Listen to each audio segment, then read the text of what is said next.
C'était par rapport à la mythologie. La ville d'où je viens, Montauban, il y a une sculpture de Bourdelle qui s'appelle le Centaure agonisant, je crois. Et ça m'a beaucoup marqué quand j'étais petit, énormément même. Je dirais que c'est l'intégralité de la période cubiste de Picasso et 2-3 toiles d'un artiste qui s'appelle Mark Ryden. Tu vois, j'arrive pas à bien définir une seule. Un garçon qui s'appelle Réseau, et c'est vrai qu'il m'a beaucoup aidé quand j'étais sur Toulouse au début.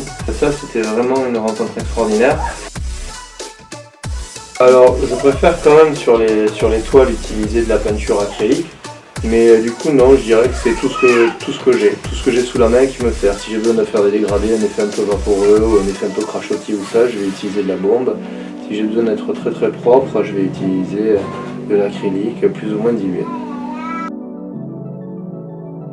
Mes influences, c'est de façon générale la culture populaire, tout ce qui a nourri en fait mon imaginaire et qui m'a aidé à supporter le passage de l'âge d'enfant à celui d'adulte.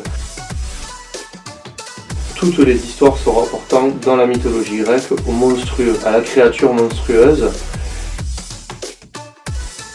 C'est vraiment important pour moi les animaux, de façon générale. J'ai beaucoup plus tendance à me sentir à l'aise avec les animaux qu'avec les gens. Et du coup, comme tu peux le voir, il y a toujours un animal pas très très loin. Mais j'aime beaucoup ça, les animaux. Que je suis amoureux des jouets depuis que je suis petit. C'est une très bonne question. Peut-être 30, mais des fois tu vois c'est un peu collé donc c'est dur à dire, mais différent je crois qu'il doit y en avoir 30.